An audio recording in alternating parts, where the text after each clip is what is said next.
Hello नमस्कार दोस्तों, आपका स्वागत है ज्ञान रीति क्लासेस में।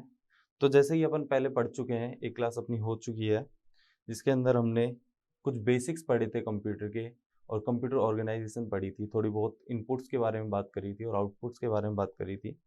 आज अपन स्टार्ट करने वाले हैं जनरेशन ऑफ कंप्यूटर, जो कि आपके बहुत ज़्यादा इम्पोर्टेंट है, क्योंकि इससे एक ना एक क्वेश्चन आ ही जाता है। लेकिन उससे पहले जो हमने पहले पढ़ा है, मैं आई होप कि आप सबने रिवीजन किया है, लेकिन फिर भी हम 5 मिनट में एक क्विक डिस्कशन कर लेते हैं, जिससे कि आपको वापस से माइंड में रिकॉल हो जाए। ठीक है दोस्तों?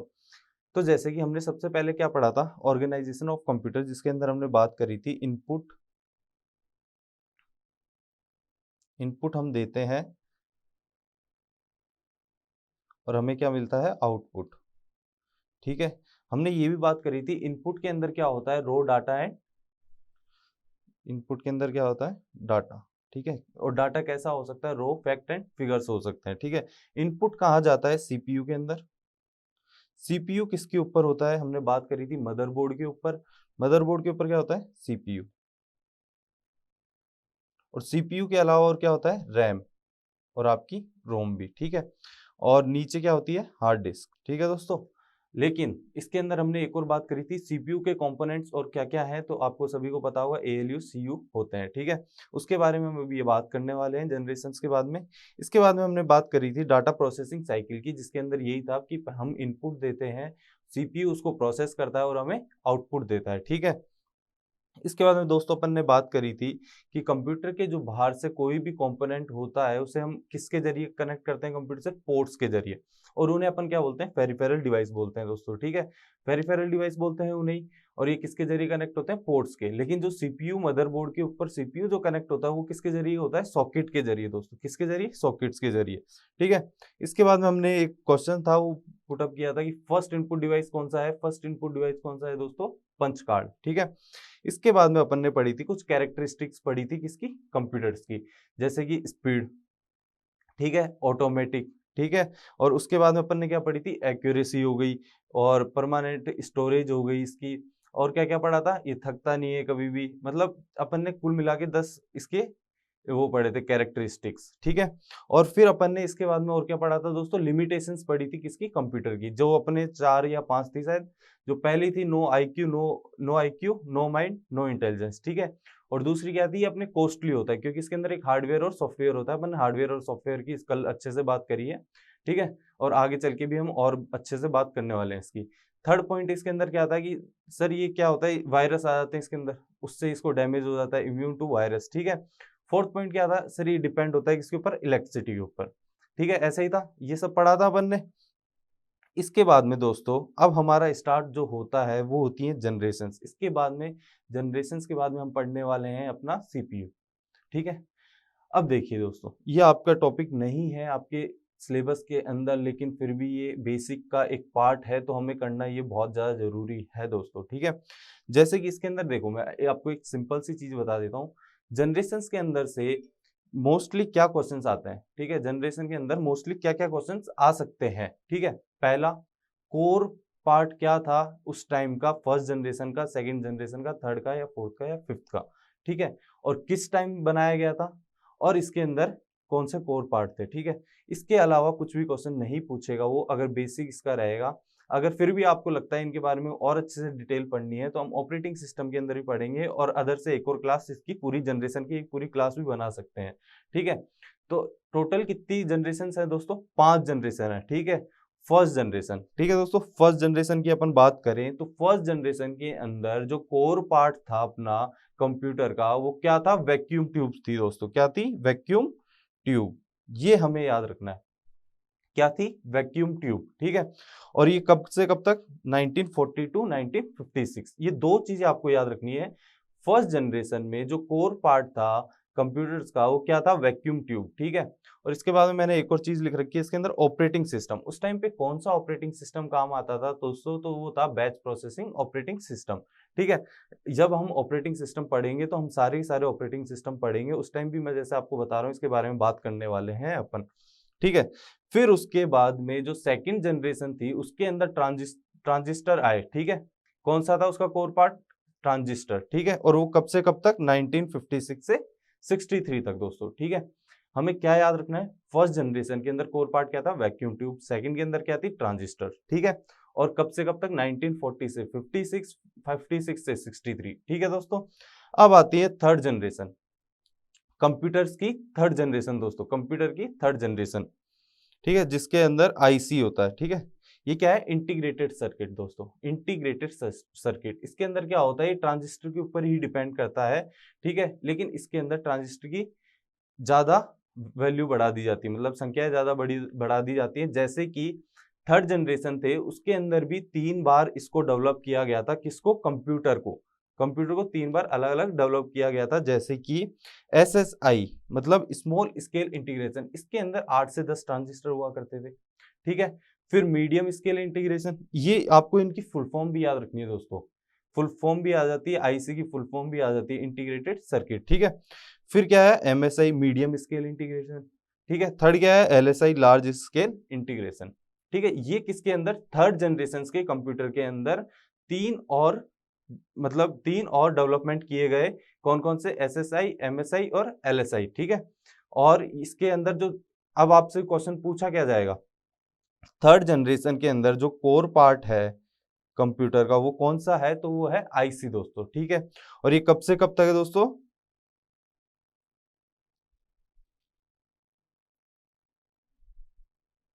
ये है दोस्तों, थोड़ी सी इधर इधर थोड़ी सी मिस्टेक कर रखी है, इसको आप देख लेना, 1964 टू 71 दोस्तों, ठीक है, 1964 से 71 तक। आपको अभी तक हमने 3 जनरेशन पढ़ी है। पहली जनरेशन में क्या यूज आता था, वैक्यूम ट्यूब्स आती थी, ठीक है। सेकंड में क्या आते थे, ट्रांजिस्टर आते थे। थर्ड में क्या आते थे, इंटीग्रेटेड सर्किट आते था, ठीक है।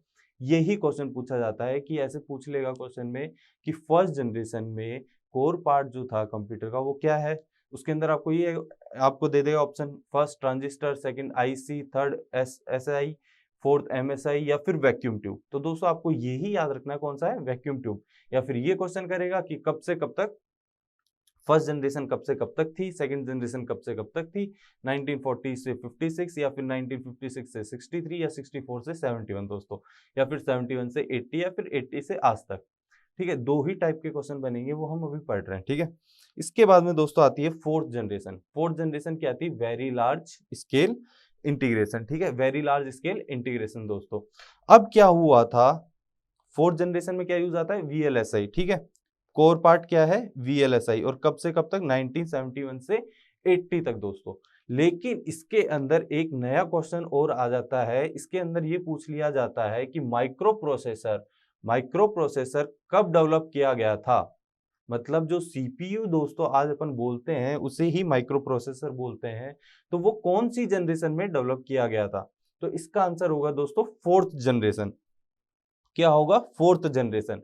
क्वेश्चन आता है कि माइक्रो प्रोसेसर जो है, आपका CPU जो है, वो कौन से जनरेशन में, कंप्यूटर की कौन सी जनरेशन में डेवलप किया गया था। तो आपको क्या आंसर देना है, फोर्थ जनरेशन। उसके अंदर ऑप्शन आएंगे 1, 2, 3, 4 या फिर 5।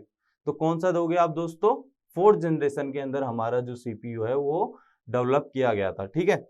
अब जो आती है दोस्तों वो आता है फिफ्थ जनरेशन। फिफ्थ जनरेशन कौन सा है दोस्तों, अल्ट्रा लार्ज स्केल इंटीग्रेशन, ठीक है। फुल फॉर्म तो आपको हर एक ऐसे रट के रखनी है, मतलब कि कोई कभी भी पूछ ले तो आपको याद होनी चाहिए दोस्तों, ठीक है।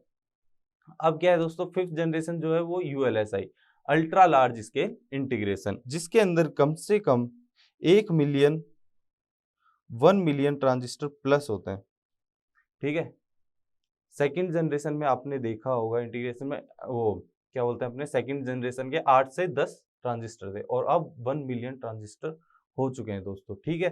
तो कितनी स्पीड बढ़ी है, कितना प्रोसेसर बढ़ा है, ये आप अंदाजा लगा सकते हैं। और अभी भी इसके ऊपर काम चल रहा है 6 जनरेशन के ऊपर दोस्तों, ठीक है। तो अभी तक हमने 5 जनरेशन पढ़ी है। अब एक क्विक रिवीजन करते हैं जल्दी जल्दी। जैसे कि मैंने बताया 2 चीजें याद रखनी है, क्या, पहला तो इसकी कोर पार्ट और उसकी डेट, ठीक है। तो फर्स्ट जनरेशन का कोर पार्ट क्या है, वैक्यूम ट्यूब। फर्स्ट जनरेशन की कोर पार्ट क्या है, वैक्यूम ट्यूब। सेकंड का क्या है, ट्रांजिस्टर। थर्ड का क्या है, आईसी। और फोर्थ की क्या है, VLSI, very large scale integration. और फिफ्थ की क्या है, ULSI, ultra large scale integration. और आपको इनकी फुल फॉर्म अच्छे से याद होनी चाहिए दोस्तों, ठीक है। अब क्या है दोस्तों, इसके बाद में हम पढ़ने वाले हैं सीपीयू। इसके बाद में जो हमारा पॉइंट था, हमारे सिलेबस के अंदर जो पॉइंट था वो क्या था, सीपीयू दोस्तों। क्या था, सीपीयू। ठीक है, अब हम सीपीयू पढ़ने वाले हैं। अब जैसा कि, लेकिन हम पहले एक बात मैंने आपको कहा था कि दोस्तों आप एक जब नोट्स बनाओगे तो पूरे के पूरे टॉपिक्स जो हैं, आपके पूरे के पूरे जो टॉपिक्स हैं वो लिखेंगे। अभी तक हमने क्या पढ़ा है आपके टॉपिक के अनुसार, ऑर्गेनाइजेशन ऑफ कंप्यूटर, लेकिन मैंने आपको ऑर्गेनाइजेशन ऑफ कंप्यूटर के अंदर बहुत कुछ बता दिया है, जनरेशंस भी बता दिए हैं। ठीक है, अगर ऑर्गेनाइजेशन ऑफ कंप्यूटर जो था, जो हमने एक स्टार्टिंग में एक पेज के अंदर किया था, इनपुट सीपीयू और आउटपुट वहीं तक ही था, लेकिन हमें पता होना चाहिए इनपुट क्या होते हैं, रो डाटा एंड फिगर, और आउटपुट क्या होते हैं दोस्तों, आउटपुट हमारे होते हैं क्या, इंफॉर्मेशन या फिर प्रोसेस डाटा। और प्रोसेस करने का काम किसका होता है दोस्तों, सीपीयू का। और सीपीयू को ही हम क्या बोलते हैं दोस्तों, कल मैंने आपको एक नाम बताया था, क्या, सीपीयू हमारे कंप्यूटर का ब्रेन है। ठीक है, अब ये हो चुका है, तो हमने पहला क्या पढ़ लिया, ऑर्गेनाइजेशन। अब इसके बाद में जो आपका सेकंड पॉइंट था फर्स्ट यूनिट का, वो था सीपीयू दोस्तों। और अब देखिए सीपीयू को और क्या क्या बोलेंगे। अभी जैसे मैंने आपको माइक्रो प्रोसेसर, अभी मैंने आपको बताया था माइक्रो प्रोसेसर कब बना था, तो फोर्थ जनरेशन के अंदर दोस्तों। कब बना था, फोर्थ जनरेशन के अंदर। ये इसीलिए ही पॉइंट टू पॉइंट कनेक्ट करके चल रहे हैं हम। ठीक है, अगर मैं आपको जनरेशन ही नहीं पढ़ाता तो आपको पता ही नहीं चलता कौन सी जनरेशन में सीपीयू बना था दोस्तों। ठीक है, अब देखिए, अब हम पढ़ने वाले हैं सेंट्रल प्रोसेसिंग यूनिट दोस्तों। सीपीयू हम पढ़ने वाले हैं, लेकिन उससे पहले हमें पता होना चाहिए सीपीयू को और क्या क्या हम बोल सकते हैं। अगर कहीं पर भी आ जाए कि माइक्रो प्रोसेसर, तो आपको घबराना नहीं है। माइक्रो प्रोसेसर का मतलब भी क्या है, सीपीयू ही है दोस्तों। क्या है, सीपीयू ही है। सीपीयू, माइक्रो प्रोसेसर और प्रोसेसर, कुछ भी आप इसे बोल सकते हैं दोस्तों, कुछ भी आप इसे बोल सकते हैं। जैसा कि आपके घर का नाम अलग होगा, स्कूल का नाम अलग होगा, दोस्त आपको किसी और नाम से बुलाते होंगे, और कोई आपको बेबी बाबू के नाम से बुलाता होगा, लेकिन है तो आप ही, है तो आप ही। वैसे ही सीपीयू को अपन सीपीयू भी, सेंट्रल प्रोसेसिंग यूनिट भी बोल सकते हैं, माइक्रो प्रोसेसर भी बोल सकते हैं, और प्रोसेसर भी बोल सकते हैं दोस्तों। ठीक है, अब देखिए, मतलब जो मुझे पसंद है, क्या डायरेक्ट क्वेश्चन कौन से आते हैं सर, वो तो बताओ कम से कम। और सब हम याद कर लेंगे, लेकिन डायरेक्ट क्वेश्चन भी तो पूछ सकता है। हाँ बिल्कुल पूछ सकता है। अब देखो, ब्रेन ऑफ कंप्यूटर मैं आपको कल ही बता चुका हूं दोस्तों। ब्रेन ऑफ कंप्यूटर क्या है, सीपीयू है हमारे कंप्यूटर का। ठीक है, और अनदर नेम ऑफ सीपीयू क्या है दोस्तों, ये बहुत बार पूछा गया हुआ क्वेश्चन है। अनदर नेम ऑफ सीपीयू बहुत बार पूछा है दोस्तों। इस क्वेश्चन को बहुत बार पूछा गया है। क्या, सीपीयू का दूसरा नाम बताइए। हमने अभी तक सीपीयू के 3 नाम पढ़ लिए, CPU, central processing unit, micro processor और प्रोसेसर। अब एक और नाम आ गया, जैसे कि हमारे घर वाले हमें अलग नाम से बोलते हैं, स्कूल में अलग नाम से बोलते हैं, दोस्त अलग नाम से बोलते हैं, लेकिन कोई अलग होता है जो हमें और भी अलग नाम से बोलता है, जो बेबी बाबू जो भी बोलता है। उसी तरीके से सीपीयू का एक और नाम है, और उसे बोलते हैं माइक्रोचिप दोस्तों। उसे क्या बोलते हैं, माइक्रोचिप बोलते हैं, माइक्रोचिप। क्वेश्चन आता है अनदर नेम ऑफ सीपीयू, ये 3 नाम सबको पता होते हैं, इसलिए एग्जामिनर ये तो पूछता ही नहीं है, वो तो माइक्रोचिप देगा। क्या देगा, माइक्रोचिप। अब दोस्तों वो इसके अंदर एक और नया, अगर थोड़ा और अच्छे से इसका क्वेश्चन का लेवल बढ़ाएगा, तो वो ये बोलेगा माइक्रोचिप बनती किससे, कौन से मेटल से बनती है, तो बनती है दोस्तों सिलिकॉन से।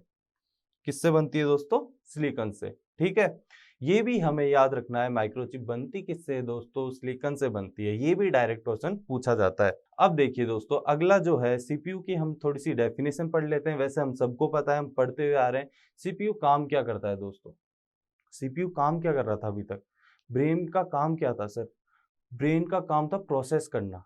कोई भी चीज है उसे पहले अपने अंदर लेके आएगा, लोड करेगा, फिर उसको पढ़ेगा, फिर उसको एग्जीक्यूट करेगा, और फिर हमें वो वापस से आउटपुट के रूप में दे देगा।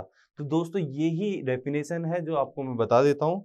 CPU is an important hardware. CPU क्या है, एक हार्डवेयर है। कल हमने पढ़ा था हार्डवेयर क्या होता है। हार्डवेयर वो है जो हम देख सकते हैं, जिसे छू सकते हैं। सॉफ्टवेयर क्या है, जिसे हम छू नहीं सकते। लेकिन हार्डवेयर को चलाने के लिए किसका यूज लेते हैं, सॉफ्टवेयर का यूज लेते हैं दोस्तों। तो सीपीयू क्या है, एक हार्डवेयर है। हाँ सर, ये तो हम कल ही पढ़ चुके थे। ठीक है, जो क्या करता है, लोड करता है, उसे रीड करता है, इंटरप्ट करता है और उसे एग्जीक्यूट करता है। जैसे कि मेमोरी से कोई भी चीज उठाई, उसको पहले जानेगा, पहचानेगा। जैसे कि हम 2+2 करते हैं दोस्तों, तो पहले वो 2 को उठाएगा, फिर वो इस प्लस को उठाएगा, फिर वो इस प्लस को उठाएगा और फिर ये जानेगा कि इस प्लस का मतलब क्या है, एडिशन करना। तो फिर इसको ऐड करेगा और फिर इसको एग्जीक्यूट करके हमें 4 आंसर दे देगा दोस्तों। ठीक है, यही है। अब अगली लाइन देखिए। हाँ, जो मैंने अभी तक आपको बताई थी माइक्रोचिप किससे बनती है दोस्तों, वो बनती है सिलिकॉन से। वो ही सेम पॉइंट है अगली लाइन में। अब देखिए दोस्तों, सर हमने ये तो पता कर लिया कि माइक्रो प्रोसेसर जो है वो 4th जनरेशन में बना था। आपने बोला कि ये क्वेश्चन आता है, ठीक है। लेकिन सर फर्स्ट माइक्रो प्रोसेसर किसने बनाया था, किस कंपनी ने बनाया था first micro processor, first CPU किसने बनाया था सर, आप हमें बताइए। तो इसका सिंपल सा यही आंसर है, इंटेल 4004 जो था वो फर्स्ट माइक्रो प्रोसेसर था दोस्तों। जो कि दोस्तों फर्स्ट माइक्रो प्रोसेसर जो था इंटेल 4004 था, जो कि कब बना था, 4th जनरेशन के अंदर बना था दोस्तों। कौन सी जनरेशन के अंदर बना था, 4th जनरेशन। ठीक है सर, इंडिया में पहला माइक्रो प्रोसेसर कब बना था। डायरेक्ट क्वेश्चन जो आते हैं यही क्वेश्चन आते हैं दोस्तों, यही क्वेश्चन है जो हिस्ट्री से भी आ जाते हैं। अब कंप्यूटर की हिस्ट्री के अंदर यही तो है, कंप्यूटर की हिस्ट्री को अलग से पढ़ाने की इतनी जरूरत नहीं है, साथ साथ में पढ़ाते चलो हो जाएगी। ठीक है, लेकिन आपके सिलेबस में नहीं दे रखा है, फिर भी हमें ये सब पता होना चाहिए दोस्तों। तो सर फर्स्ट इंडिया में जो माइक्रो प्रोसेसर बना था वो, उसका क्या नाम था और कहाँ बना था सर वो, तो उसका नाम था शक्ति दोस्तों, और वो आईआईटी मद्रास के अंदर बनाया गया था। ठीक है, ये 2-3 चीजें हैं जो आपको याद रखनी है। पहला क्या है, सीपीयू के नेम कौन कौन से हैं, सीपीयू, माइक्रो प्रोसेसर, प्रोसेसर, ये दुनिया को पता है। ठीक है, जो दुनिया से छुपके रहता है वो कौन सा नाम है, जो आपको ही पता है, जो आपको ही पता होता है वो कौन सा नाम है, माइक्रोचिप। सीपीयू का क्या नाम है, माइक्रोचिप। और वो माइक्रोचिप दोस्तों बनी किससे होती है, सिलिकॉन से बनी होती है। और सीपीयू का क्या काम है ये हम बहुत बार पढ़ चुके हैं, शुरू से लेके यही पढ़ रहे हैं। सीपीयू का काम क्या होता है, प्रोसेस करना होता है। इसका मतलब वो पहले कोई चीज लेगा, उसे देखेगा, जांचेगा और फिर उसको एग्जीक्यूट करके हमें आंसर दे देगा। ठीक है, और दोस्तों, ठीक है, और फिर इसके बाद में फर्स्ट माइक्रो प्रोसेसर कौन सा था, तो इंटेल था, 4004 था। और फर्स्ट माइक्रो प्रोसेसर कब बना था दोस्तों, 4th जनरेशन के अंदर बना था।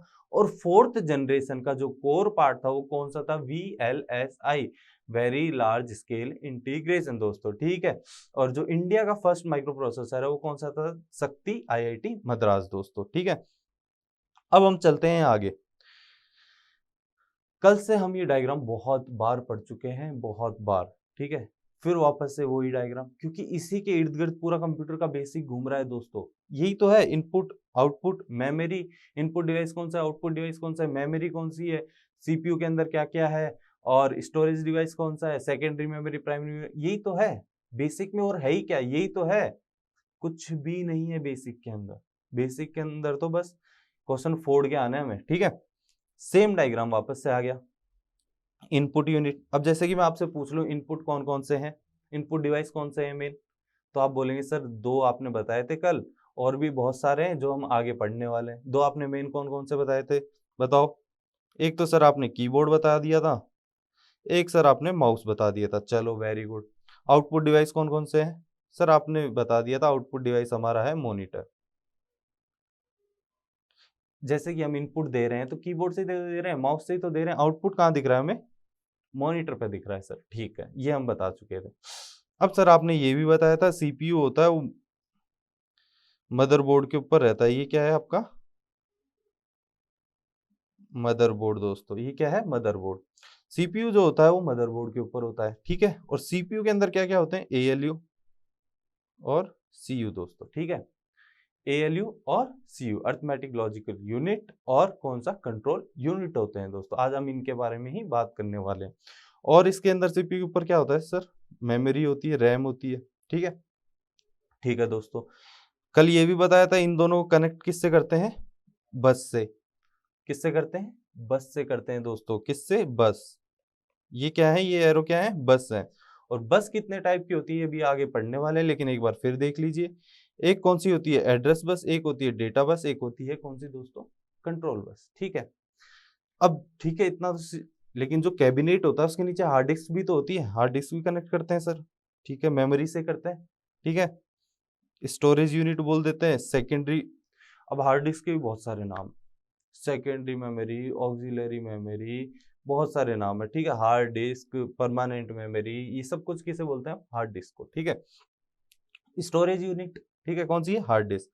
ये डायग्राम तो सर हम बहुत बार पढ़ चुके हैं, लेकिन ये कंप्यूटर का आर्किटेक्चर दिया किसने था दोस्तों, ये हमें पढ़ना है। कंप्यूटर का आर्किटेक्चर दिया किसने था, ये हमें पढ़ना है, ठीक है, ये हमें पढ़ना है। ये किसने दिया था, जॉन वेन न्यूटन ने, ठीक है। ये हमें याद रखना है, याद रखने की चीज है थोड़ी हिस्ट्री की, अगर क्वेश्चन आ जाता है तो आप फोड़ के आ जाएंगे क्वेश्चन को, ठीक है। अब देखिए, कल आपने सर ये भी बताया था कि सीपीयू के अंदर तो रजिस्टर भी होते हैं, मैंने बताया था, हाँ, सीपीयू के अंदर रजिस्टर होते हैं। और कौन कौन से रजिस्टर हैं, सारे रजिस्टर हमें नहीं पढ़ने। और रजिस्टर क्या है सर, पहले तो आप हमें ये बताइए रजिस्टर है क्या। आपने एएलयू बता दिया, सीयू बता दिया, थोड़ी बहुत हमने बात करी है, अभी आगे पढ़ने वाले, लेकिन रजिस्टर क्या है सर, एक तरीके की मेमोरी है दोस्तों, एक तरीके की मेमोरी है जो होल्ड करती है किसको, डाटा को, उसके एड्रेस को। आपका जो मेमोरी के अंदर जो भी डाटा होता है वो सीपीयू के अंदर जाएगा, प्रोसेस होएगा, तो कहीं तो रहेगा, कहीं तो वो स्टोर होगा, कहीं तो उसे रहना होगा, ताकि क्या होता है, प्रोसेस हो। कंप्यूटर एक चीज करके फिर अगला निकाले, फिर अगला, मतलब ये बहुत सारे प्रोसेसर हैं, प्रोसेस मतलब बहुत सारे काम करने हैं आपके कंप्यूटर को, P1 P2 P3 P4 process बोलते हैं उसे, ठीक है। अब दोस्तों ये सारे के सारे मेमोरी से कहाँ जाके रहेंगे, रजिस्टर के अंदर। फिर सीपीयू क्या करेगा, ALU P1 को उठाएगा, इसको एग्जीक्यूट कर देगा, हटा चलो घर चलो, इसको इसको एग्जीक्यूट कर देगा, चलो तुम भी चलो, P3 को कर देगा, P4 को कर देगा, ऐसे ही चलता रहता है, ठीक है। पहले लोड करेगा, पहले फेच करेगा, फिर डिकोड करेगा, फिर उसके बाद में इसको एग्जीक्यूट करके उसके काम तक पहुंचा देगा, ठीक है दोस्तों। अब हमें रजिस्टर के अंदर 6-7 चीजें हैं, जैसे MAR हो गया, MBR हो गया, IR हो गया, ALR हो गया, और PCR हो गया, और IO हो गया। ये क्या है दोस्तों, IO है, ठीक है। अब ऐसा हो गया।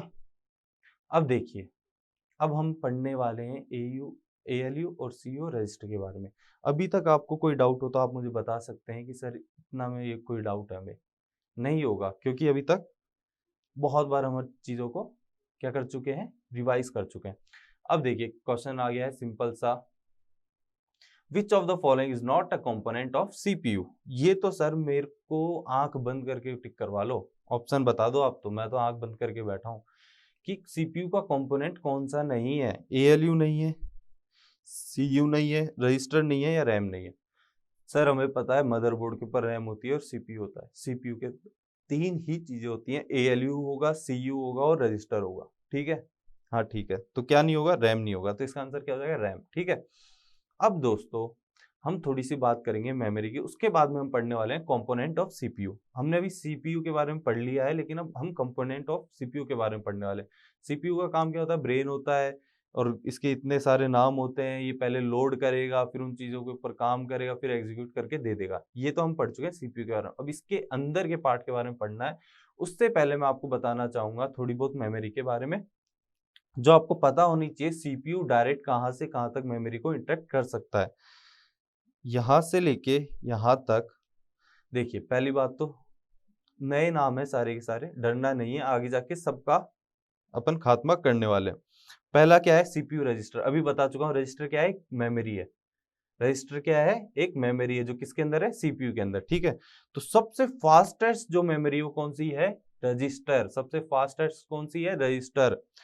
फिर दोस्तों कैसे मेमोरी कौन सी होती है दोस्तों, जो मेन मेमोरी जो आपकी रैम होती है, मेन मेमोरी से मतलब है रैम।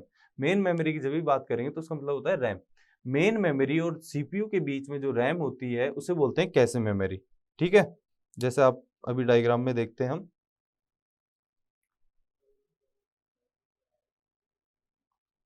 ये देखिए दोस्तों, जब रैम से कोई चीज जाती है किसके अंदर, सीपीयू के अंदर, तो क्या होता है दोस्तों, बहुत सारी चीजें ऐसी होती हैं जो बार बार में सीपीयू के काम में आती हैं, और वो बार बार में अगर मेमोरी से लेगा, इतना डिस्टेंस ट्रेवल करेगा, तो उसे टाइम लगेगा ना, ज्यादा लगेगा सर। तो इसलिए क्या है, एक कैश मेमोरी होती है जो सीपीयू और मेमोरी के बीच में होती है दोस्तों, सीपीयू और मेमोरी के बीच में होती है, जिससे कि क्या होता है, जो बार बार में डेटा काम आ रहा है सीपीयू का, उसको बार बार में मेन मेमोरी से लेने की जरूरत नहीं है। कहां पर स्टोर हो जाएगा, कैश मेमोरी में स्टोर हो जाएगा, और वो फटाफट इससे लेता जाएगा। एक बात बताइए, ये डिस्टेंस ज्यादा है या फिर ये डिस्टेंस छोटा? तो सर कैसे मेमोरी से सीपीयू तक है। तो दोस्तों इसलिए सीपीयू के अंदर अपन वो कैश मेमोरी का अपन दोस्तों यूज लेते हैं, ताकि जो बार बार में रिपीट हो रहे हैं, बार बार में रिपीट हो रहे हैं जो प्रोसेस, वो उनको अपन कैश मेमोरी के अंदर रख लें, ठीक है। और आगे चल के और भी अच्छे से हम इसको पढ़ने वाले हैं, लेकिन मेरा मेन मोटिव ये है कि अभी तक अपन को ये पता है रजिस्टर तो सीपीयू के अंदर है ही, तो सीपीयू को कितना ईजी होगा इससे लेना। तो सबसे फास्ट कौन सी होगी, रजिस्टर। उसके बाद में कौन सी हो गई, कैश मेमोरी। उसके बाद में आपकी मेन मेमोरी जो रैम है। और देखिए दोस्तों, सबसे दूर कौन है सीपीयू से, सबसे दूर तो सर ये है हार्ड डिस्क। तो सबसे स्लो कौन सी हो गई, आपकी स्टोरेज यूनिट दोस्तों, ठीक है। लेकिन हम इसके अंदर ये बात कर रहे हैं, सीपीयू जो है वो डायरेक्ट इंटरेक्ट किस किस मेमोरी से कर रहा है दोस्तों इसके अंदर। एक तो सर रजिस्टर से कर रहा है भाई, दिख रहा है। एक सर कैश मेमोरी से भी डायरेक्ट कर रहा है भाई।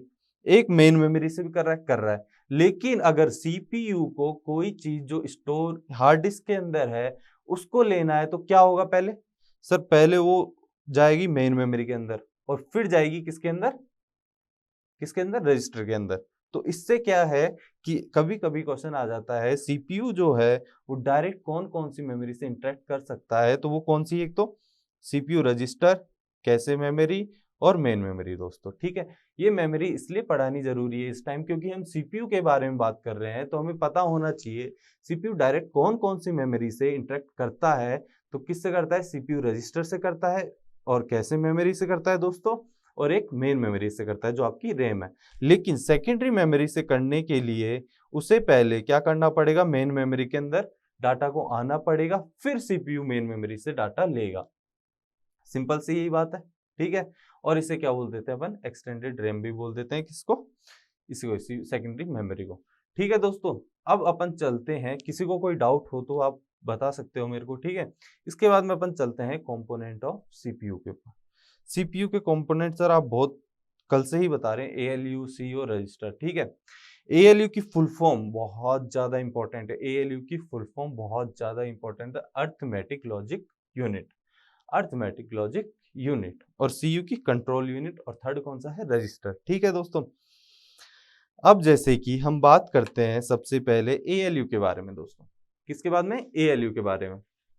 तो एएलयू में दोस्तों क्या है कि जैसे कि आपका कोई भी प्रोसेस जो है वो एग्जीक्यूट करने का काम किसका होता है, वो होता है दोस्तों एएलयू का। मतलब कि 2+2 कौन करेगा, एएलयू करेगा। 2+2 कौन करेगा, एएलयू करेगा दोस्तों, अर्थमेटिक लॉजिक यूनिट। अब देखिए इसके अंदर अर्थमेटिक और लॉजिकल ऑपरेशंस का काम होता है। अर्थमेटिक मतलब एडिशन करना, सब्ट्रैक्शन करना, डिवाइडेशन करना, मल्टीप्लेशन करना, ये सब क्या होता है, अर्थमेटिक ही होता है दोस्तों, है ना। तो ये किसका काम है, एएलयू का, ठीक है। और लॉजिकल ऑपरेशन करने का भी काम किसका है, एएलयू का है दोस्तों, ठीक है। हमें क्या ये याद रखना है इसके अंदर, एएलयू के अंदर एएलयू जो है वो अर्थमेटिक और लॉजिकल ऑपरेशंस को करता है दोस्तों, ठीक है। और क्या क्या करता है ये, एक जैसे आप सीपीयू जंप ऑपरेशन करता है, जैसे अभी मैं ये चला रहा हूँ, ठीक है, गेम खेल रहा हूँ मैं कोई भी, ठीक है, लेकिन मेरा कोई मैसेज आ गया, ठीक है, मैंने उसको विंडो दबाया और मैसेज ओपन कर दिया, ठीक है। अब मेरा मन करा मैं गाने सुन लूँ, तो मैं दूसरा जाऊंगा गाने सुन लूंगा, फिर मेरा मन करा कोई काम बना लेता हूँ, डॉक्यूमेंट बना लेता हूँ। जो ये मेमोरी का ट्रांसफर हो रहा है इससे दूसरी तरफ ले जाना, वो भी किसका काम है, एएलयू का दोस्तों, किसका है, एएलयू का, ठीक है। अब आती है दोस्तों बात सीयू की, सीयू मतलब कंट्रोल यूनिट की। तो कंट्रोल यूनिट का जो दोस्तों काम है, कंट्रोल करना है, और कि ये उसका जो मेन काम है, उसका मेन काम ये है कि जो एएलयू एग्जीक्यूट करेगा उसको किस मैनर में करना है, उसको किस मैनर में करना है, और कंट्रोल करने का पार्ट किसका होगा, सीयू का होगा, कंट्रोल यूनिट का। जैसे कि किससे मेरे को पहले कौन सा प्रोसेस को प्रोसेस करना है, कौन से प्रोसेस को बाद में करना है, ये सारे कंट्रोल करने का काम किसका होगा, सीयू का होगा दोस्तों, ठीक है। जैसे कि मैं अभी आपको एग्जांपल दे रहा था, ये अपने प्रोसेस पढ़े हैं बहुत सारे, आपके इतना डीप आएगा नहीं, लेकिन फिर भी मैं आपको समझा देता हूँ। ये बहुत सारे काम सीपीयू को करने हैं दोस्तों, आपको इससे अच्छे से समझा। ये बहुत सारे काम जो है वो सीपीयू को करने हैं, ठीक है। P1, P2, P3, P4, P5 और P6, ठीक है। अब जो P1 जाएगा या P2 जाएगा, ये किसके ऊपर डिपेंड है? ये डिपेंड है कंट्रोल यूनिट के ऊपर। वो बताएगा कि कौन सा पहले जाएगा, ठीक है, कौन सा पहले जाएगा, ठीक है। ये कंट्रोल करने का काम किसका है? कंट्रोल यूनिट का। और जो इसको प्रोसेस करेगा, P1 में जैसे है 2+2 है, 2+2 कौन करेगा दोस्तों? वो करेगा आपका ALU, ठीक है। तो ऐसे करके ये मैनेज करके काम होता है दोस्तों, ठीक है। अब अगली हम बात करेंगे, और किस मैनर में करना है, ये किसका काम है? CU का ही काम है दोस्तों, ठीक है।